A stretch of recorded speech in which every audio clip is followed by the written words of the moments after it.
Hello, everyone, and welcome to the 23rd episode of A QISSAA with Ishika, quintessential and inspiring stories of South Asian artists, funded by the California Arts Council Individual Artist Fellow Grant. My name is Ishika Muchal, and I'm coming to you from the unceded ancestral lands of the Gabrielino Tongva people, also known as Los Angeles. I am so excited to introduce to you my guest today, Neha Lohia, an director, author, filmmaker, producer, and entrepreneur. Neha has created numerous films, documentaries, music videos, and commercials, recently creating the teaser for season 2 of Amazon Prime's Made in Heaven. She currently has films in film festivals around the world and has received critical acclaim for her unique takes and stories. Her art and practice are heavily influenced by the subjects of identity, gender, and spirituality. Neha serves as the vice chairwoman for Apple Productions Incorporated in New York and has worked previously with Sony and 20th Century Fox. As an author, she has published coloring books, storybooks, picture books, non-fictional literary works, and artistic poem books. She holds an associate's degree in film from New York, a diploma in commercial applied arts, a master's in photography, and a master's in neuro-linguistic programming. Neha is also certified in transformational nutrition coaching, meditation facilitation, yoga instruction, organic farming, spiritual coaching for women, professional trading, and more. I am so excited to welcome Neha Lohia. Yeah. Thank you so much for joining me. Yes. Hi, Ishika. How are you? So good to see you. Good to see you as well. It's such a pleasure to have you on the show. Thank you for taking the time out to be here. Thank you for having me on your show. It's an honor to actually be here. I've seen what you've been doing with your programming on this show and the kind of beautiful, incredible talent that you have brought to forefront. So it's just an honor to be here with you as you're an artist yourself. So thank you. Thank you so much. That means a lot. I'm really happy to be able to engage with such incredible people and share their stories for sure. So let's start with you. How did you get in touch with the arts? What was your first interaction with them, and what made you decide that this is the career field that you wanted to do? So honestly, it started much early, almost like in my school days. I was back home in India. Then I did my schooling.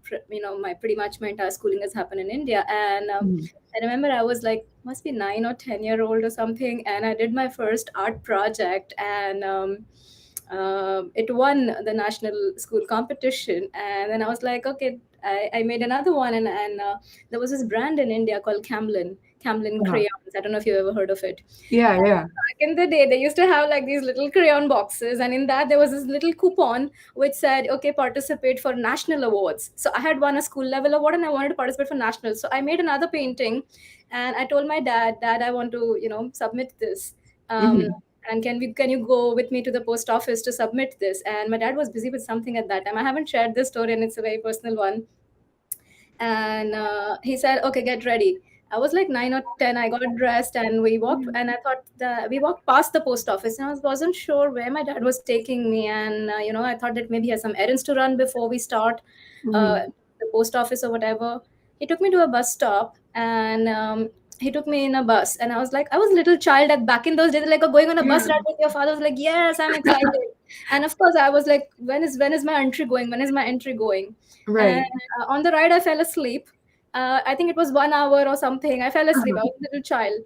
And we got off in this place, which is now called Andheri Uh-huh. in Mumbai, in India. And I was walking past these big, big buildings with my dad holding his hand. And I still didn't know where we were going, what we were doing.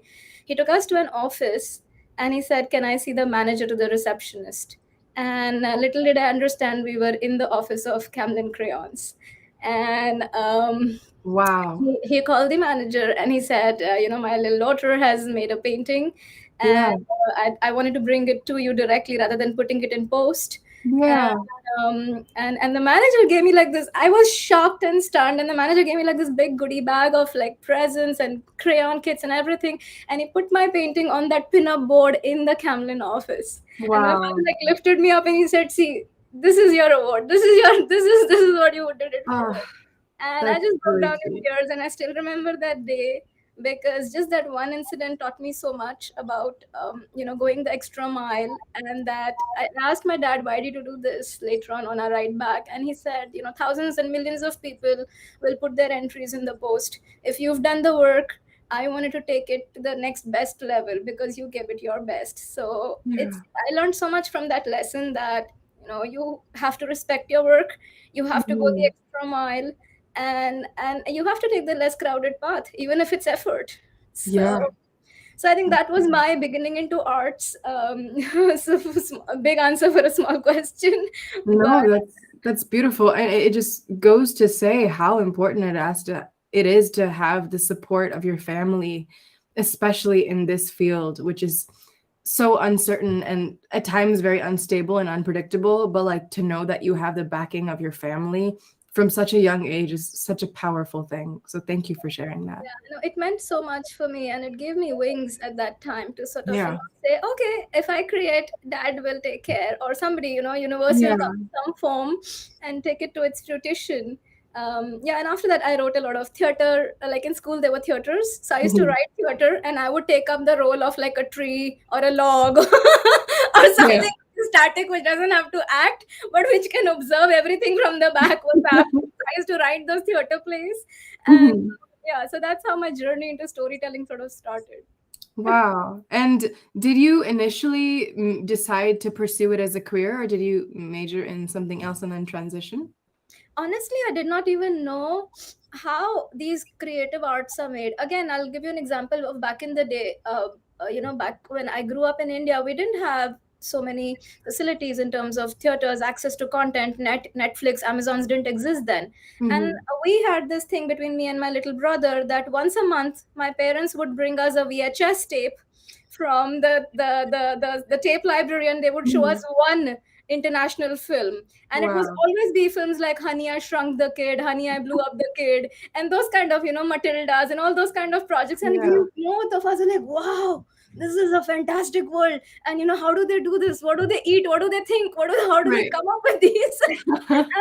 So it was always that, and I think Mhm. that's what put the seed in us to be able to find the most incredible ways to say stories. You can write, you can Yeah. paint, you can put it on cinema. So I think that's what opened up my mind much early in life. And yeah, I did my major in photography. I Mhm. mean, I pursued advertising Okay. from the very beginning in my education. I did commercial arts.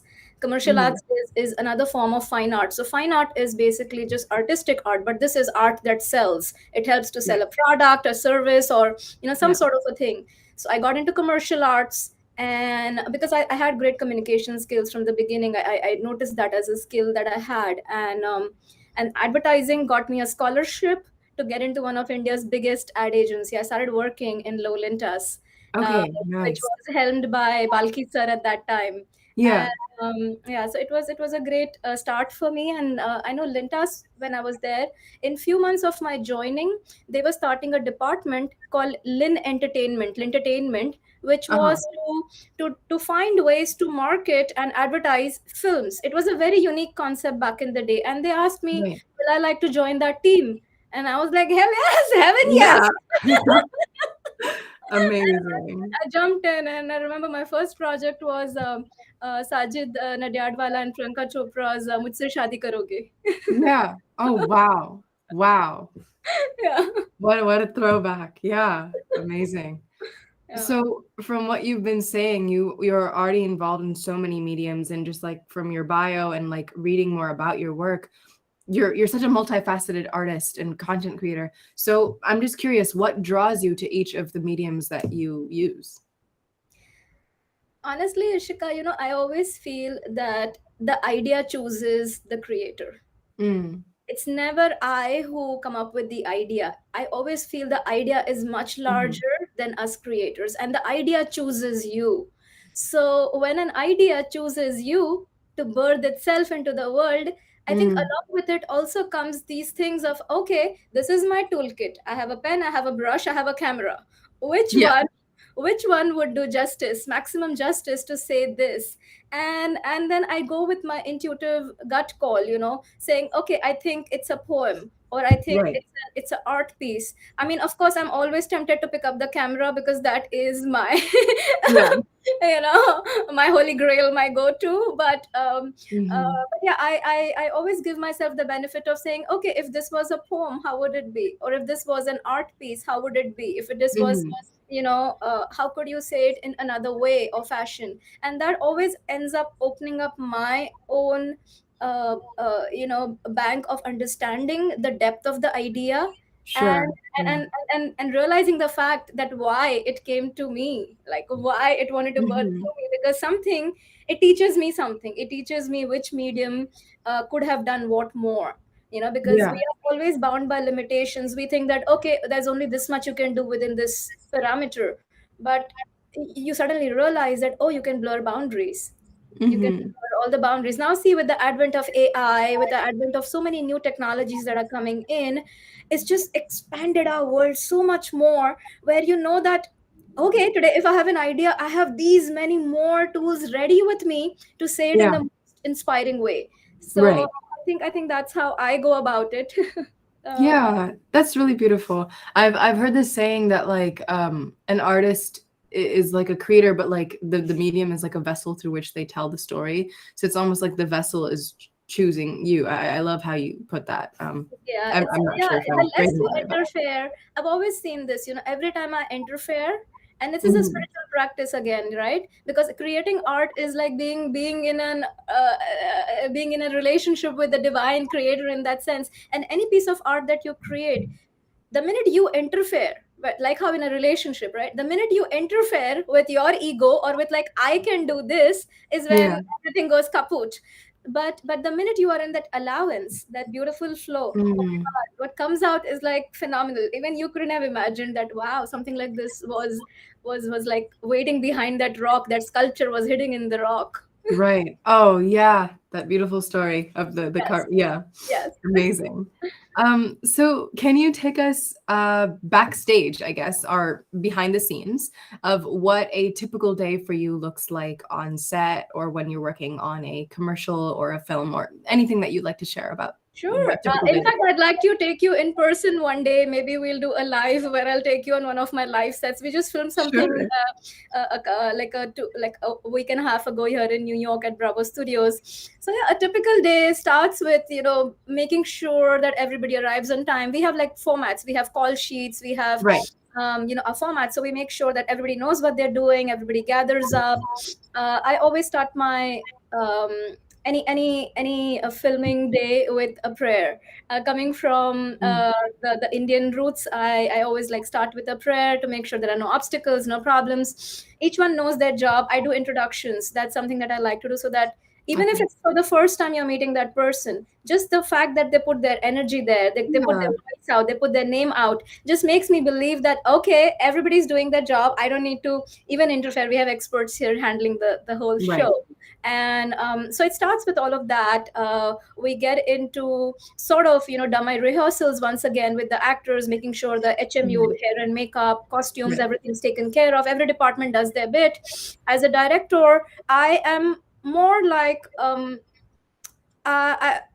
lot of people I've seen take a very passive aggressive role on the sets. But I think in my case, I do get passive aggressive sometimes when I see things are not moving on time or schedule or whatever. But most times I like to take a sort of passive seat and let people do their jobs, because I know same thing, interference will only rush them up, will Mhm. only push things. So I like to keep, like, being the central energy. I like to keep it very controlled in terms of my own demeanor, and holding space for the team Yeah. to come through, for the makeup artists to take their time and make sure that the actresses are looking like, correct, the actors to do their rehearsals or to do their lines or to do the practices that they need to do, so that when they come on camera we don't have to do 5 takes. It's like one take done. It's like, Right. it's like Right. it's always like that. It there is always a little bit of Murphy's law which comes to play. Teleprompter will die on you, the light will cut out exactly when you're taking the shot, all kinds of Yeah. craziness happens on the sets, and you're like, okay, what do you do? Either you can get mad about it, or if you Right. have some sort of a sadhana, some sort of a spiritual practice, you'll be able to hold space and say, okay, things happen, it's fine. Yeah. Take five, everybody take five, let's get this back up. And Right. Right. you sort of start doing things. um we usually have a nice, usually we call a lunch break. There's, that's when Mhm. people get like half an hour, 1 hour to mingle around, to see what's happening, what are the next shots, what are we planning. um Post that, we usually, post lunch break is when you start speeding up. You start Mhm. speeding up because the day is about to end in like Yeah. next 4 or 5 hours, and you have a lot to sort of still do. And there are always these bonus extras that as a director come to your mind when you see a performance happen. You're like, wow, Mhm. that was fantastic. Can I get just this one more extra thing? Can I get this Right. expression, etc.? So it's always that. And then you sort of, try to achieve whatever was there on your short list, whatever was there for your agenda of the day. Make Mhm. sure everybody has had their respectful authoritative stance on their own expert elements that they were bringing to the Mhm. table. And of course there are small things that I like to personally take care, because I think I'm a people's person, where I'll check off people's allergies in advance. I'll check what are their food Mhm. habits. I'll check on how are they traveling back home. Do they have cars? Are they tired? Do they need food? Like I like to take care of small things for my team, Right. because it's them who actually make the vision that is in me come alive. So Sure. it's usually a lot of fun. We have a lot of craziness also that happens on the sets, a lot of madness. Usually the behind the scene camera people always keep having fun, and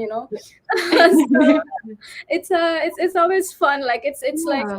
it's like being in the temple for me. When I'm on the sets, I feel the happiest.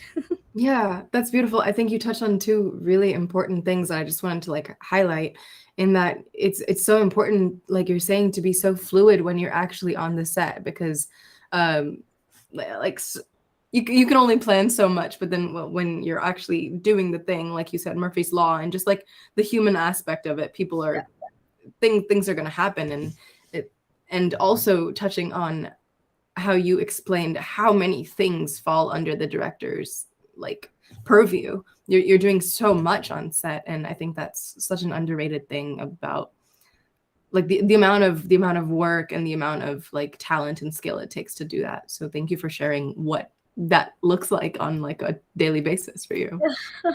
no, thank you. But I would just like to it's just add there that I think sometimes it's also overrated. Yes, the director is the central force, but Mhm. know this, that without a correct team, a director is nothing. Of course. And each person, whether it is the spot, whether it is the guy who's driving the car on bringing people on time, each one is equally important on that day, in that moment, to bring it Mhm. alive. As a director, you just make sure that everybody's happy, nobody's having a bad day. If somebody needs a Yeah. cacao, okay, go get cacao for them. Let's get the shot going, so Yeah. yeah, It's it's very interesting. collaborative. Yeah, it's interesting. Mhm.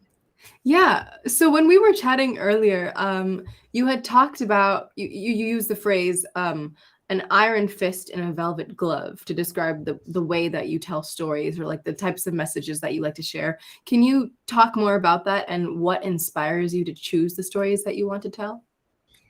Yeah, sure. Thank you for for picking up on that.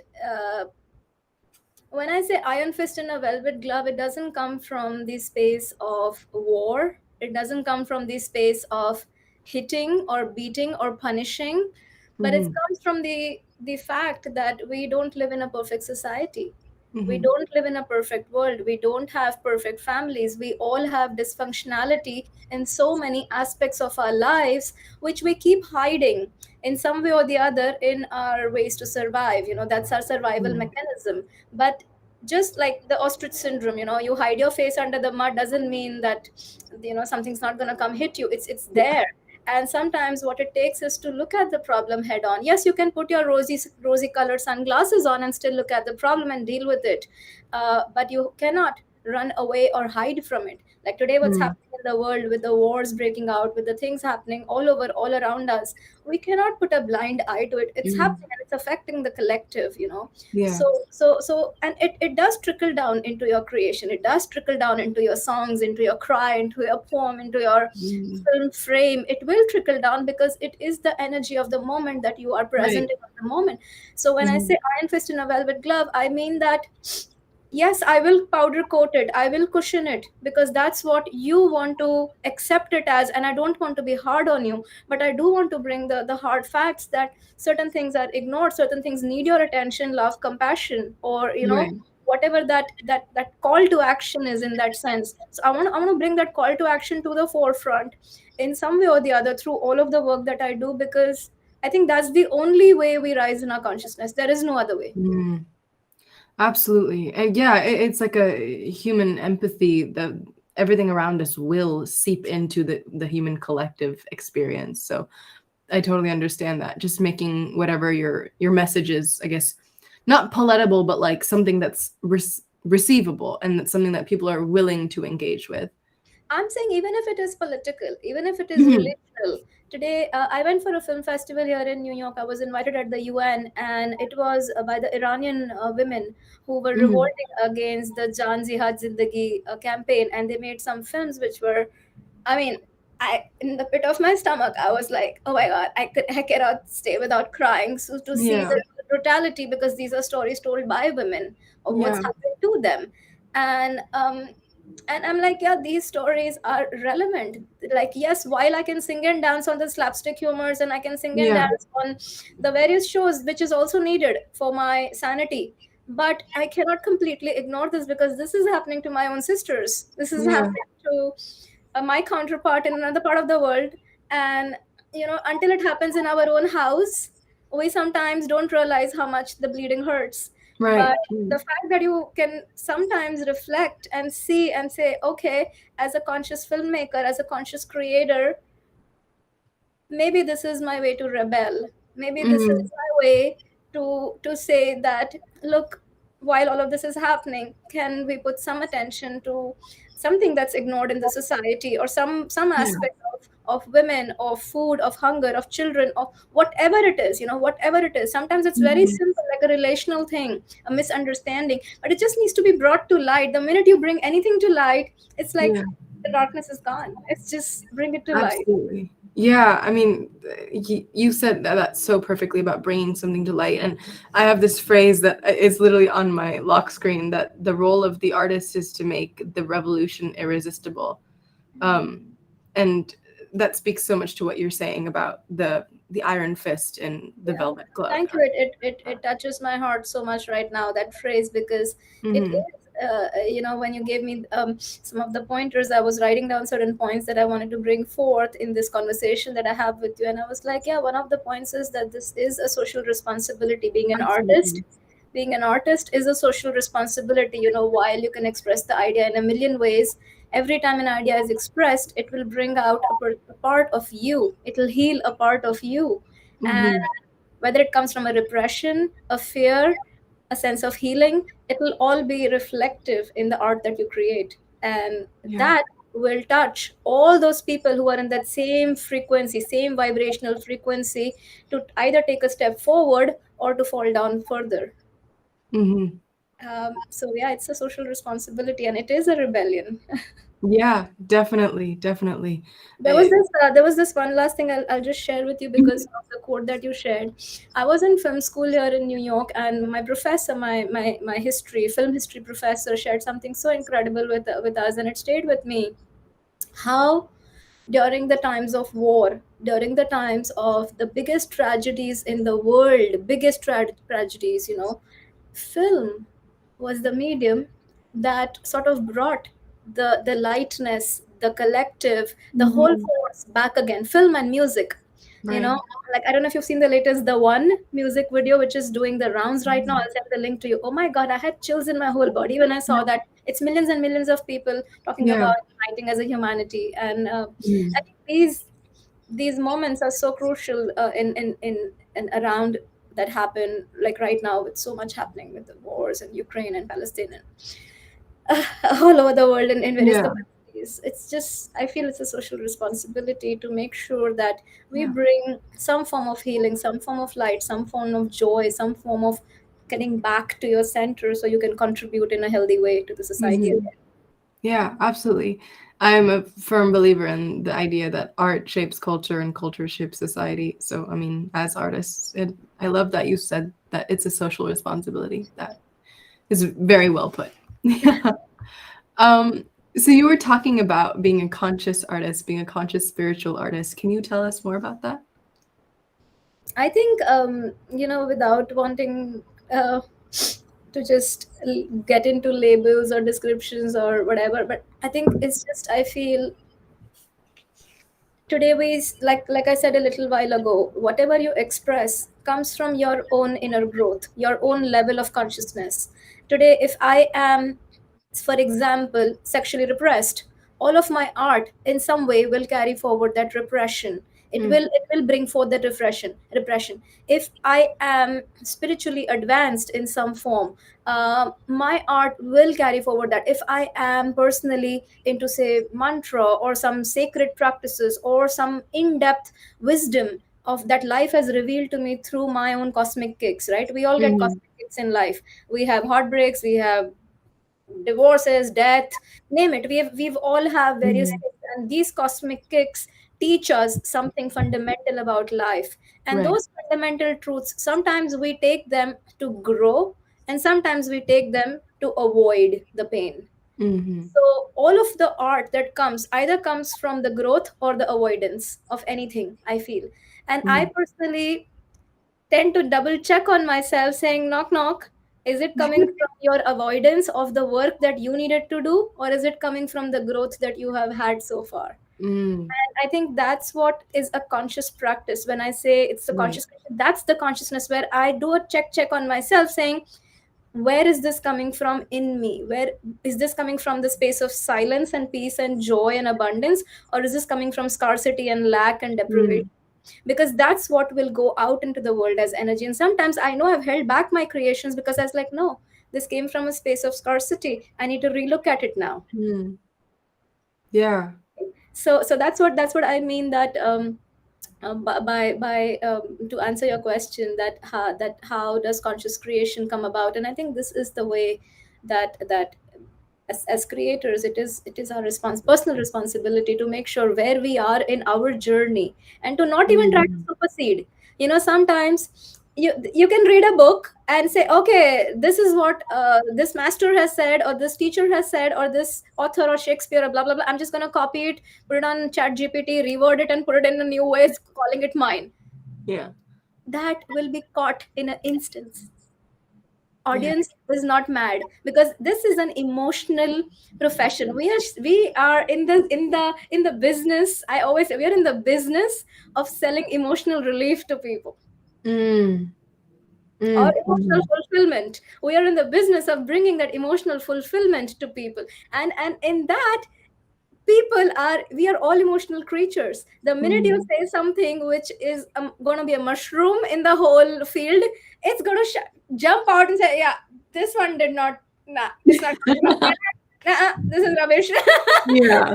Some jargon. so, Yeah. so your personal journey, wherever you are, in whatever stage, Mhm. like I'll show you this little example. I hadn't planned for this, but like it's right here.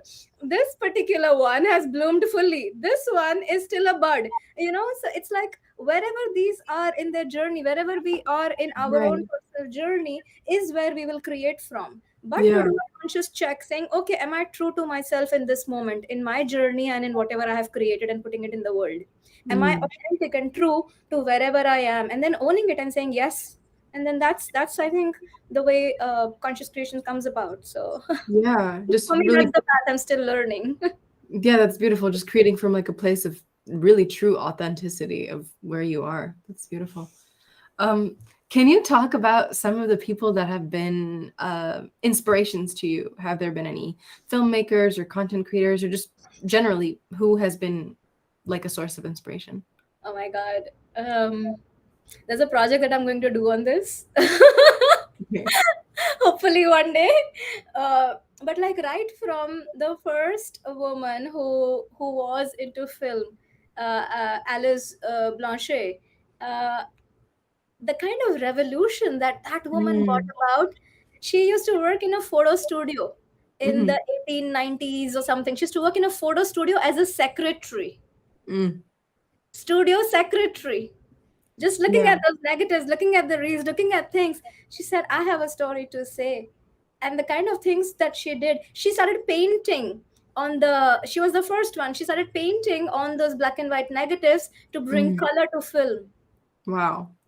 Like it's like you can, I learned photography that way. I learned with black and white photography, and I learned to develop things in black room and to paint and myself. But like I didn't know that this is where it had started. I got to discover this only when I came to America and took this education and realized how far we've come in the whole thing today. Yeah. So many women, and also men. Like I am a huge fan of James Cameron, like huge diehard fan. All his films are about a sort of uh, romance. It's a very different kind of romance. It's a very different level Mhm. of deep love that he brings through all of his stories. Titanic was Titanic, but at the heart of it was a Right. romantic love story. Avatar was Avatar, but it at the heart it was these two people falling in love from two different dimensions, two different 3D plane and 5D plane. So I just Mhm. feel that. Agnes Varda is another one. Mira Nayarji with Salam Mhm. Bombay and with Monsoon Wedding, which is one of my Mhm. favorites. I also love Rima Kadgi's work. It was a deep, deep healing for me. Yes. It's been a beautiful journey. A lot of men, a lot of women as well, and from all over the world, like even France, Right. America, India. So much to learn, like so much to learn. Yeah. It's amazing to hear you talk about like how vast your circle of inspiration is and just like how open you are to being inspired and being open to so many different perspectives and so many different areas of art. It's really nice. Thank you. There was this one small incident I can share with you. As a child, I started learning with a very different way. Like my coaching classes, my professors were my main professor had a very different style of teaching. Like in Mhm. order to teach botany or biology, he wouldn't show us the typical. He would take us to the nature park, or he would take us to a Mhm. cinema hall and show us a nature film or whatever. I remember once we were in a cinema hall with my classmates and my professor, back in the school days, and I told him, sir, wow, this is phenomenal. Hundreds of people in the cinema hall, dark screen, everybody's gonna see this and everybody's gonna have a personal experience. Why can Yeah. we not play a meditation here? And he was like he was like, one day when you grow up, maybe you can do something like that. And I was like, okay. so Yeah. so yeah, I think inspiration came from the way one was also taught, and the kind of amazing teachers and masters Oh that yeah. showed up in my life to coach me and to think in a different way. Absolutely. That's beautiful. So we've talked about the people that have inspired you. Now, can you talk a little bit more about the people that you choose to work with? So how do you find collaborators? What do you look for them? What do you look for in collaborators? Thrive. Thrive? Amazing. Are you crazy passionate about what you're doing? Are you like if I wake you up at 4 a.m. in the morning, are you gonna be like, yes, let's go, let's do this? Do you have that passion and the thrive, the drive? Mhm. That time doesn't matter, state of life, problems of nothing matters. This is what brings me utmost joy. It Mm. lights me up like a freaking stadium. And Yeah. that's what I look for. And you have I work with like so many amazing, incredibly talented people in India, and now I'm working with so many incredibly talented people in America and global collaborations. Yeah. Oh my God, it's just amazing how each one, the diversity and inclusivity, the kind of amazing insights they bring from their cultures, from their parts of the worlds, and the nuances are just, they just blow your Mhm. mind. Because as a director or as a creator, you're thinking in this one direction. Of course you do your research and blah blah blah, but then you're thinking in this one direction because, like, for me everything comes from this huge Indian roots of Vedic culture, because I am a student of Mhm. Veda and all of that. But then I suddenly realized, oh wow, this is what the Mayans had to say. Oh wow, Mm. this is what the African or the Egyptians bring to table. And then working with some Egyptians here, or working with some people from South Africa, and then understanding that nuance Right. just takes your own creation or your own create to another level, because you're like, all right, there is this common thread amongst all of our cultures. Let's just highlight that. So, Right. so yeah, it's always the thrive and the passion that excites me the most in when I'm making my choice of people. And Hmm. always there are some of us who are shy or who don't express as much. And then, as a director, you need to be in that space saying, okay, this one is going to open up, this one is going to blossom, just give it a Mm, little more time, few more days to ease into the process. So sure. yeah. Yeah, that's lovely. Um, so wh- I know that you started your journey in India, but now that you are here, have you felt ever a pressure to change the narratives that you want to talk about, or a pressure to fit in, or change your identity, or sort of assimilate, or how have you dealt with that? I think it's the other way around, honestly. Mm, um, it has expanded it has expanded me in every possible direction. mm-hmm. Because like I said, being here, and especially in New York is such a melting pot of culture, society, religion, of everyone, everything, all faiths, all beliefs, everything. And Right. it's so inclusive and so appreciative of any piece of art, Mm, that you are in that vibration of openness, where even if you have something coming from a not so positive state, or what, everything has been received, and it mm, gives you mm, that space and allowance to grow and develop this. In India also, um, I had a lot of freedom of creation, and I've done a lot of work there as well.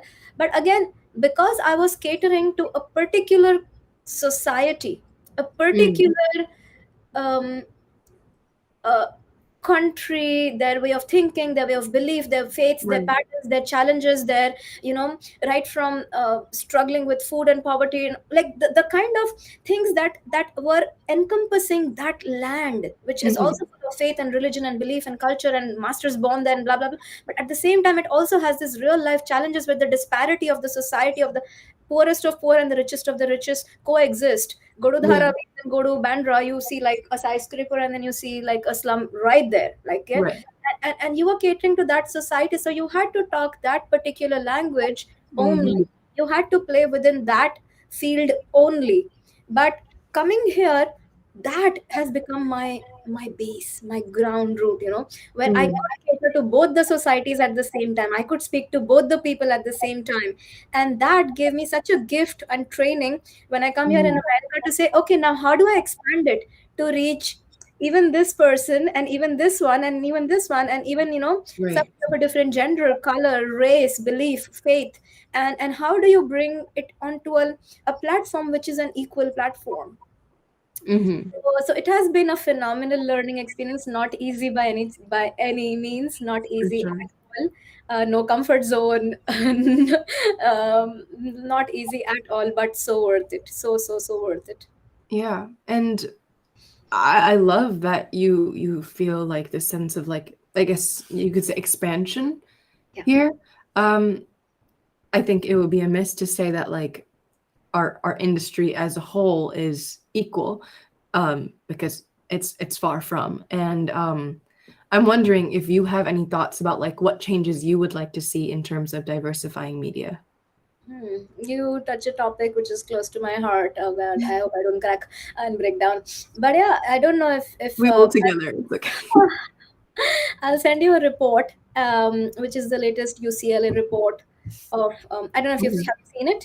Yeah. Okay. So the numbers today, even if with the latest Barbie movie and Beyonce and Lady Gaga and Taylor Swift, and in India people like Vidya Bala and Rima Zoya doing phenomenal work. Yeah. We, as the gender, the feminine gender, we contribute to just about 22 to 26% here in the West, and in India the number is 10% of the Mm, entire industry. mm, Out of that, like in India, I know most of the female roles of this 10%. are the passive roles. I mean, not by any means lesser, but passive Yeah. roles, which is either Right. a writer or costume or some other department. It's never the frontline role. The frontline role of being a director or being a producer. Producer Hmm. comes with being another trophy on your hand, which is married to XYZ, Hmm. and then you are the co-producer or whatever. But like it's such a disparity of the society in that sense Hmm. that even after having uh, like I started learn. I don't know if you did too, but the stories that were told to me first were from my grandmother, not my Hmm. grandfather. Hmm. The songs that were sung to me by my mother, not by my father. Hmm.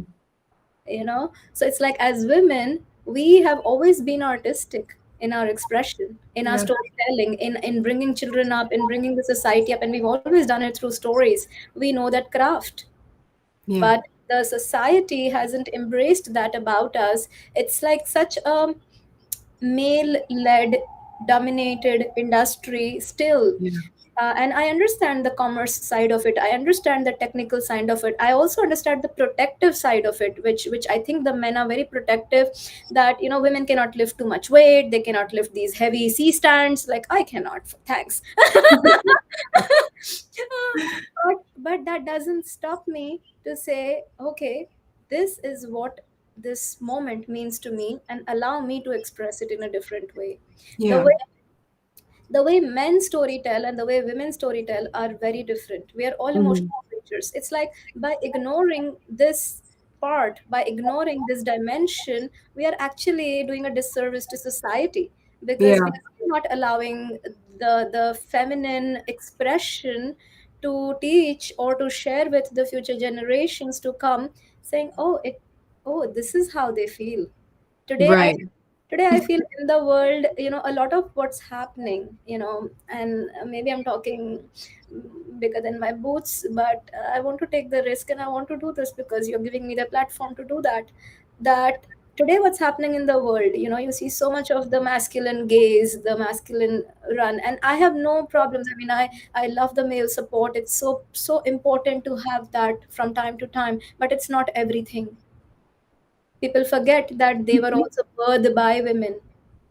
All of the Period. masculine, Yeah. all of them were birthed by women, Yeah. brought up by women, fed by women, nourished by women, told stories by women, you know, and the whole circle, the vicious circle, is going on because the stories told at large are by men, whether it is spiritual Hmm. gurus, whether it is cinema, whether it is any dimension. You see, the larger stories are always told by men, which means the feminine has no voice for it to circulate, which means what's being taken, we get inspired from what we see, right? We get Right. inspired from cinema, from art, from music. We get inspired. If all of that inspiration is coming as a masculine energy to me all the time, in turn I become more masculine and I do the exact same, because we, Mm. from a neuro-linguistic perspective, bringing my one more cap of neuro-linguistic, Yeah. we learn by modeling.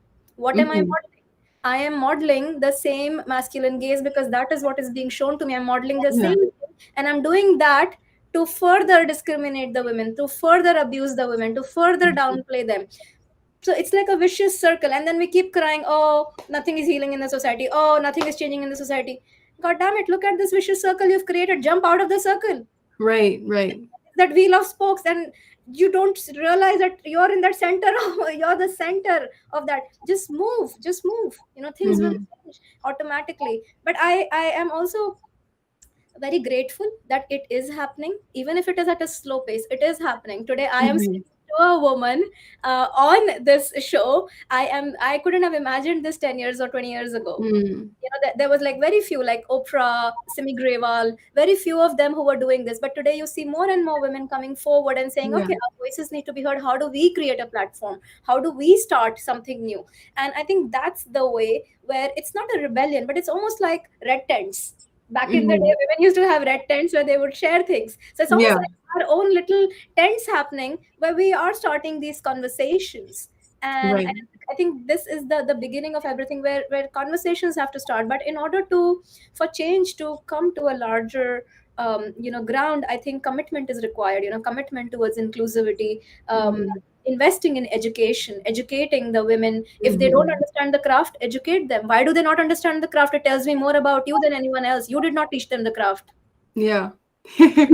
You put them in the typical CA, the typical paid job category, the typical jobs which are going to pay. You never gave Right. them a new way. It's your responsibility. So somewhere I think, some training, certain film festivals, certain grants, certain allowances by the larger bodies, the larger corporates, the larger philanthropists, to say, okay, these are for these particular kinds, or these particular kind of cinema, storytellers, people, gender, whatever. And that's such a boost to people like you and me, saying, Yeah. like you said, your program is sponsored by and supported by two or three government bodies, and that feels Mhm. okay. Yes, we have the support, and that's all that's we need. That's all, little support Right. goes like a very long way. So it's about holding the industry sort of accountable to to Mhm. to saying, okay, we're not gonna, like, same thing, iron fist and velvet glove. Like, I can't say I can have an ostrich syndrome and say this is not happening. It's happening. What am I Right. doing about it?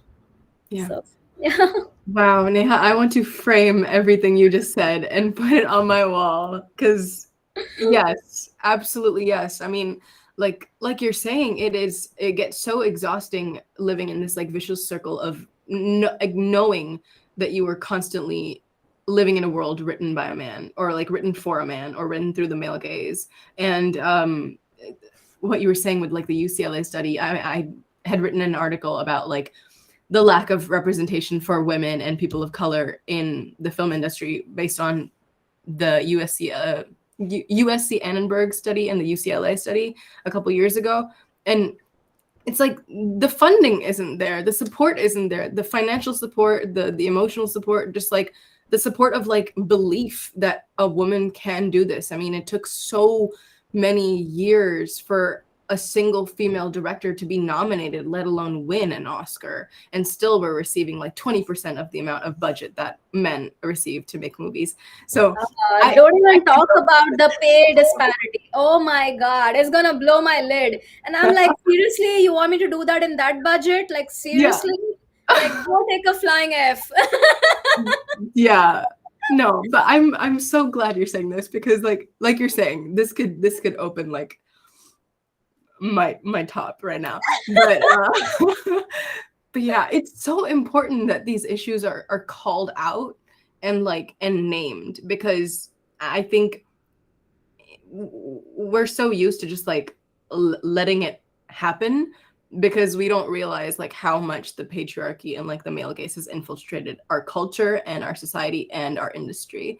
See, I And also I also understand the whole thing about patriarchy in this industry, because I think there's also a sense of security for the gender. There is so many days you need to be on the sets, you need to be outdoor. As women, we have certain other problems. We are pregnant sometimes, we have the monthly menstrual cycles pop up, we have so many other things. But that doesn't stop us. I mean, it's never stopped us from living No, our it's, lives it's before. like I understand. Like, sometimes, sometimes my brother would say, you don't do this because I can do it. And I'm like, okay, just because I'm in a particular situation doesn't mean I cannot do this. I mean, I honor and respect that you want to take care of me. But taking care is Right. one thing, bounding me to not doing it is completely another. Take care Hmm. of me. Yes, I appreciate you taking care of me. I appreciate you lifting the heavy weight for me so that I don't have to. I'm really, really honoring you for doing that. But don't stop me from being able to do what I can do within those limitations, within those parameters. I have found a way to live. Let me Right. live in that way. Yeah, absolutely. And it like sometimes I mean, I could go off. I could go off on this. But like just thinking about like so many people have said to me that like, "Oh, a woman shouldn't be president because with her hormones, can you trust a woman on with hormones with the nuclear codes?" And I'm like, that's so ridiculous to Don't me. get me started on that, because I am a trained nutritionist. And once I start on that, I think people are going to have like all sorts of memes going around with all these sentences that I've said. So I think you and I are going Yeah. to have a private conversation Yeah, on this. But yeah, we'll the point is, these hormones, these menstrual cycles, these pregnancy periods, these all of these things which are called our limitations are our freaking gifts. Yeah, because you don't absolutely. even get to experience them, and when I experience them I have a different set of emotion, and those are what I can bring forth in my creation. That's where my dynamic creations come from. It's Mhm. like it's not a straight pant, straight easy world for me the way it is for the other gender. And it's not even so much gender play, but it's like today we are, and this is something that I wanted to tell you at some point in the conversation. This is the point: we are not just reflecting the society. As Mhm. creators, we're not just reflecting the society, we're also shaping it. Mhm. Period. Yeah. We're shaping it. And can we, this is a plea, this is a request, this is like a hand joined plea. Can we shape a more inclusive world, a Mhm. more accommodating, a more allowing world, Yeah. which allows both the little girls and the little boys to play, create, dance, and have that harmonious presence that Yeah. the world needs. Just like I remember I lost my dad when I was little. Like soon after that incident, in like couple of years, I lost my dad, and then my mom bought us by herself. And that showed me the whole difference of how, when you grow up with one pillar versus two pillars of support, when you grow up with the balance of masculine and feminine, how you are supported in both ways. And I Mhm. think that is the lopsidedness, that is the handicap of the society also right now, where it's just the father, the mother is missing. Mm. Mm. Oh. Mm. Yeah. So I just it's this we're doing this recording on the first day of Navratri, which is Yeah. Oh my God. auspicious day. The mother goddess is here, and Mhm. this is my request, this is my prayer, this is my plea, that may her be heard, may her have, it's not just his story, it's not just history, it's not just his, it's also her. May her be given Yeah. that allowance, that space to come forth. Yes. Ah, I feel so honored that I get to speak to you on the start of Navratri. Thank you for this. Um, ooh. Let's transition into something because Yes. we will come back to this on a Hmm. I'm one-on-one. sure. I'm sure. Um, so you have a multitude of accolades and credits to your name already, and so many other projects that we've talked about that you have in development, so much more to come. So I'm wondering, what does success look like and mean to you? It's such a difficult question, because I think success is a very relative term, and it is relative to the worldly success and the otherworldly success, the inner success and the outer success. So yeah, while let me share this with you. When we clap, Mhm. what was the reason for clap? How did it come about? There is this thing which I studied in Vedas. Our fingers have our, they say the power is in your hands, the power is in your hands always. They say the power, what that means? It means there are these mudras, there are these points, pressure points, which Right. release so much energy in us. And clapping was a form of releasing exuberant joy, Mm. the energy of furthering the creation, the energy of the applaud was basically to expand. That was the whole idea. Today a lot of applaud is paid for. Mm. Yeah. A lot of applaud is with coming with a black card saying clap clap clap clap, and everybody starts Yeah. clapping. Okay, Yeah. because, so I don't know in reality this outer success, whether it is a purchased trophy that I should that I should talk about, or whether it is the actual credit. But for me, I'll give you an example of what really success looked like for me. This is my example, which I haven't shared with anyone, but I experienced this with my last film, Yashodhara, the Buddha's wife. Mhm. My film was invited in Nepal. Nepal is the birthplace of both Siddhartha the Buddha and Yashodhara. Mhm. But a lot of people don't know about her. Even in Nepal, they know her of her, but they don't know Right. anything about her. And I was doing this huge screening where, of course, there was this whole strata of the media people, film festival people, channels, news, blah blah blah. All of those, the Sure. who of the society was there, who were all sitting on the chairs, and there on the floor were sitting all of these children from, like, humongous number of children from Nepal schools. Yeah. and they all saw my film together.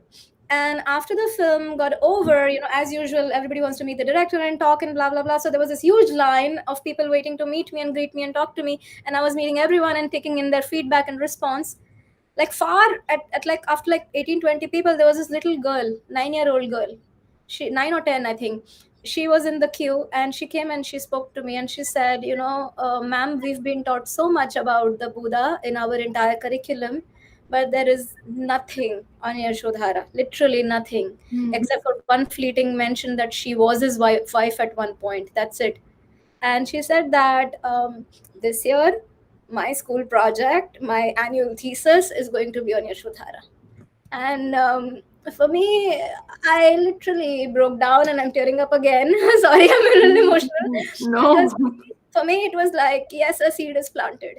Even if Yeah. I check out, even if I go away, even if I cannot say her whole story, a seed is planted in this another young child of 9 or 10-year-old who's today doing a thesis and tomorrow may do a whole show or a series or a thing, or where she will make the story alive. She will show the Yeah. strength, the vigor, the power of this woman when all of the men left behind the Buddha on name of enlightenment, because back in those days there was no culture of divorce. You Mm. couldn't divorce, you couldn't abandon in that sense. So everybody on the name of seeking enlightenment or spirituality ran away to the forest, and all that was left was women, aging parents, or and children. That's it. Mm. That's it. And this woman sort of became a beacon of light for that society. If it wasn't for her, today a lot of us wouldn't be. So it's Mm. like, these stories of power, of wisdom. And she didn't do it with revenge, she didn't do it with anger, she didn't do it with, she already knew. Mm. So for me, that was success. For me, Yeah. receiving Dada Saheb Phalke was a joy on that film. Of course, Dada Saheb Phalke is Dada Saheb Phalke, right? That was a joy. My whole family was proud, and external media was proud, and all of Is that. this an award? Yeah, Dada Saheb Phalke is one of the most prestigious awards of India. Dada Nice. Saheb Phalke is credited as the father of Indian cinema, Okay. and there is an award that happens annually. So they gave me a special mention for this film, and they gave me a Mhm. special mention award, which was a joy. But Yeah. for me, the bigger success, if you say success, was this, that the seed is planted in someone. It may grow, Mm. it may not, but my job is done of planting the seed, and that to me is success. When Yeah.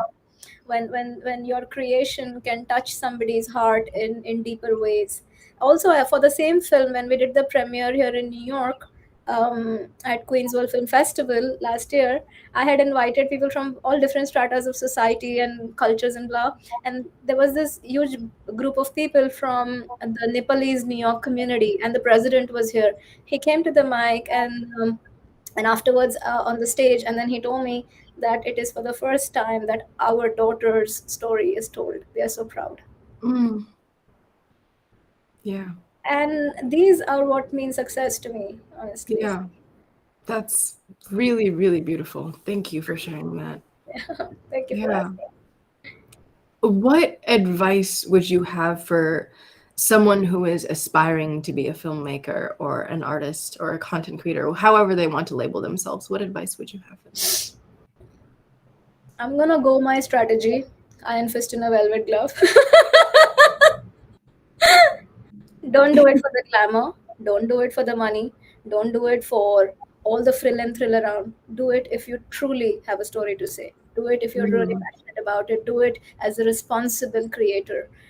Do it when you know that you have a contribution to make to the world. There is too much cacophony in the world. Too much Mm. chaos. Don't add to the chaos. Add to the. It's like, there is this quote: don't get into the storm. Pull me into the calm.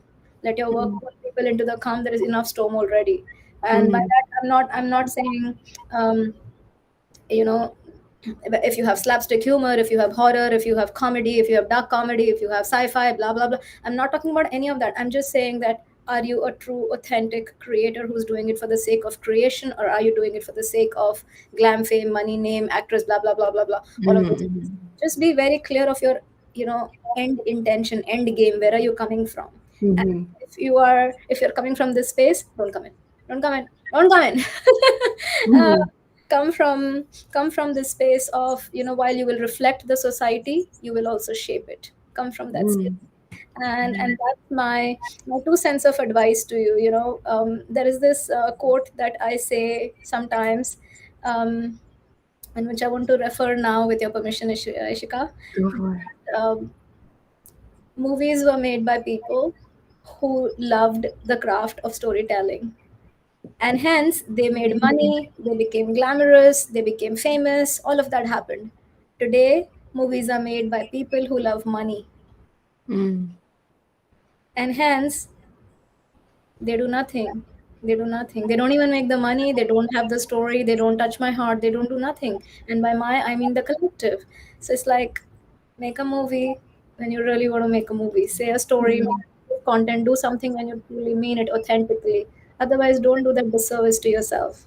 mhm, mhm, So that's my 2 cents. And of course, I really want to encourage more and more women, pick up the cameras, pick up the cameras. You have a story to say. yeah. You have so much in you, so much creativity, fire, passion, action, so much in you that you have grown with, seen around with your brothers, with your sisters, with your parents, in your own households, with your neighbors, with your family environments, with the dynamics that you grow in, with the world that you travel, with the people you meet. You have a story to say. So don't curb Mhm. your voices, don't curb your voices, pick up that camera, pick up that pen, write and make that story. Like, just go for it, do it. But do it from that authentic space of what you have seen, observed, felt, and you feel brought about a change in your life, helped shape you, and then that will become the medicine in the world. So that's my 2 cents. That's beautiful. I remember my teacher, my first year of my acting program, had said that the people who become storytellers are the people who need to become storytellers. And I don't know, that just kind of resonates with me for what you're saying right now about like when you enter the field, know what intention you're bringing and why you're here, what story you want to tell. Yeah, thank you for Yeah, sharing that. absolutely. Yeah, and okay, so the show's name is Kissa, and Kissa means episode or incident or story, however you want to translate it. Would you be willing to tell us one inspiring or especially influential Kissa of your life that shaped your life as an artist or just you in general as a person? Oh my God. I already shared with you the incident between me and my dad and the Camlin Mhm, thing. That is still one of the most precious things, and that I hold very sacred to me. I haven't shared this before ever in any interview or any platform. That is very, very sacred for me. But like, I think, the cosmic kicks of our life, some sort of suffering, some sort of abandonment, derailment from the standard normal life, uh, mhm, losing people to death, losing loved ones.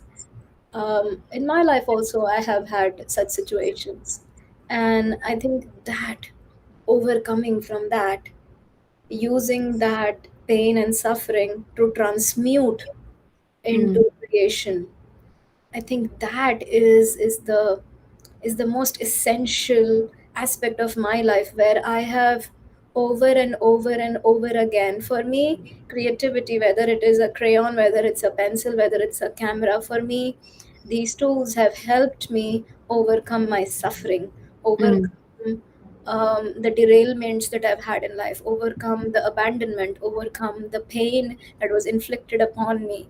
um, right from I was a little child, a lot of things have happened, and each time what came to my rescue, what came to get me out of that, I mean, I could have been there in the, it always feels good to be in the pity me, poor me, victim me mode and gain mm, sympathy.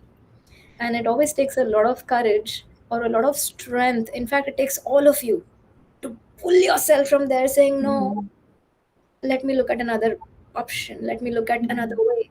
And I think that's the essential framework of my life so far, mhm, where every time I felt life was going perfect, boom comes a cosmic kick, or like a sixer, which I did not even imagine, like, what just happened, and you're completely derailed, and you sort of swallow that into a pause. And each time I'm recognizing this, right from the time I was like 7 8 year old, where I had the first massive incident of my life, to losing my dad to a relationship crash to a financial crash to Mhm. so many other things that have happened. Each time I know that my pause, my duration has shrunk. And that Mhm. is my gift, I feel, where I don't take 10 years or 4 years to jump out of. Mhm. Now I can jump out in, like, say, few hours or few days. Yeah. I think that's in a nutshell. These incidents that have happened, occurred again and again, can either shrink you down or bring you up. But for me, my healing has always come through creation. Um, Mhm. there was this one phase in my life when I was in severe depression. I didn't know if I'll be able to come to America again. I didn't know if I'll be able to study again. I didn't have the financial resources. In India, they don't give you loans if you're not above under a particular age group. Mhm. And until I was in that age group, I had other responsibilities to take care of, so I couldn't really fan Yeah. my dreams and my wishes, and do things that I really wanted to do, because I had Mhm. responsibilities to take care of. And by the time I took care of those responsibilities, those perks and privileges that the society would offer me were gone. And I was like, Right. how do I do this? How do I make this happen? And I was like, I was going into depression for 3 4 months. I was in severe depression, just playing the harmonium, doing Krishna Kirtan, praying Mhm. to the gods, and doing all this. And then I said, okay, while I do the Krishna Kirtan, every day 2 hours, I'm going to start creating. No matter Mhm. what, sacrosanct, every day 2 hours, I'm going to start creating. And I think I created 16 massive projects in that time. Wow. And it gave me a new lease of life. It gave me that confidence and that thing back. And in no time, I got another way. And I found another way. I did my trading. I raised my capital. I did something. I got some other loans going on, blah, blah, blah. I came to America and I excelled in my education. My film won Mhm. awards. I could have shrunken and said, okay, maybe this is not for me. Mhm. I'm not meant to go. Maybe I'm not meant to do. But I said, what if I am? Mhm. What if I am? What if, we always say, what's the worst that can happen? I changed my narrative to saying, what's the best that can happen? Yeah. And when you start working towards that, when you start seeing that possibility, you get out of the poor me, victim me, down me, come rescue me, damsel in distress mode, to saying, Mhm. okay, I'm created with equal golden dust Mhm. that any other incredible human being in the world is. The same amount of golden dust is in me. Let me just clean up my mirror and it'll start shining forth. So Yeah. I think that's been that was a big thing for me as well, to come back and to reclaim myself and to be able to stand back up. Mhm. Thank you. Yeah. Thank you for sharing that. I think this is our last question. Um, what are your upcoming projects that you can share, and where can people find your work? Um, I always don't like to ever reveal the bride before she's fully ready. Of course. And, people will put those pictures and then the bride will be like, no, I'm gonna remember them for the rest of my life. I didn't know, I was not fully ready by then. But I'll share with you this one documentary that I have been working with since March 22. Um, this came to me when I had my COVID incident, where in America I was all by myself and I had a near death situation. Mhm. Um, and the next morning I woke up, and I woke up with this inquiry. I had lost 13 people that year in COVID. 13 Mm. people who I knew, friends, family of friends, and people Sorry. who were close to me. And I survived. And I was questioning myself, what the F did I do to be able to survive when people are dying left, right, and center? What am I here for? What is my purpose to continue this life? Why am I Mhm. here? And this question just sort of gripped me so in my core, saying, who am I? And like, Mm. who am I? It's like, and I started working on that project, and it has about 140 people from almost 38 countries right now in it. Wow. People like Deepak Chopra, Muji Baba, Sadhviji, people from regular walks of life. I have like a 6-year-old little child who says I'm a princess. To some really phenomenal people who've had incredible journeys in life, and I'm piecing that thing together. And as I'm piecing that together, something in me is also integrating. uh, Mhm. we finished the principal filming. We are in editing phase of Who Am I right now, so hopefully you will see that soon coming from my table. There is a book called The Voiceless Soul by author Kelly Talixon, and Mhm. we had a couple of rounds of discussions, and we're converting her book into an animated feature film. It's Nice. called The Voice of Spirit. It's in production right now, and it's a collaboration between American and Indian artists. That's something that I really love to do, to collaborate people from different parts of the world, especially Yeah. India being my home country, and Yeah. also this year. Uh, there is also an untold story, again by a woman who held it as a secret for almost 90 years of her life. And just few weeks ago, she came on camera and she said, "I want to say the story." So Okay. it's a witness tale where she witnessed something massive, which happened to a political figure in India, and she witnessed it with her own eyes as a child, and she never spoke Mm. about it since then. So she spoke to us on camera, and we will be bringing alive her story. Hopefully, Okay. we'll do justice. So it's an untold story of a witness. There are a couple of music-led projects. There is this one a song which I told you about, which is currently in the works. Hopefully, that should come out soon. So yeah, quite Mhm. a few things going on, Yeah. and there are two book rights which I am in discussion with. Once I secure those, then I will begin the prepping and everything on those. So yeah, and Wow. You're so busy. मतलब you're creating constantly, and I'm so honored that I got I some of your time to share your No, story. honestly, I feel like all these creations have been waiting in me, and with the March incident which happened, where I thought that I won't have another day, it just Mhm. catapulted me into this extreme speed. Of course, a Mm. centered speed. I'm centered, but there is this extreme speed and urgency in me, saying I don't know how much time I have already. I have a disease Mm. already, so I don't know how much time I have already, and it's like these have to go out. I can't go with Mm. this burden in my heart. Mm. They have to go out. Yeah. So Yeah. yeah, just doing that, and I'm so grateful you allowed me to share some of these things on your platform. So Of thank you course. so very Thank much. you so much for sharing these things. Yeah. I hope I get to film with you one day. You are Oh an my God, actor, I would be honored. dancer, and you have so many amazing qualifications. You've met such incredible circumstances in life and shine forth. So I hope I get to work with you in person as a talent one day as well. It's one of my Thank you. wishes.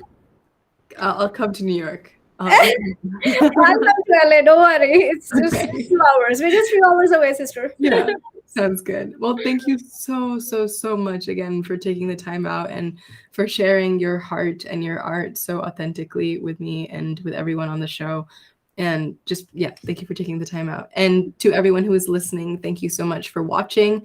And stay tuned. We're going to have our next Gissa with Ishika with Simran Farooq. Um, Not next week. The 29th. My brain is just so gone right now. But yeah, the Thank 29th, you I'll so much, post most of that. Ishika, and thank you to all your viewers. I wish you all the success with your show and with all your future endeavors. And thank you, everyone who's watching. And you all inspire me and people like me who are willing to create. So I just want to say, keep creating, keep putting your magic out, and we'll see you soon. Absolutely. Thank you. Take Bye. care. Thank you, love.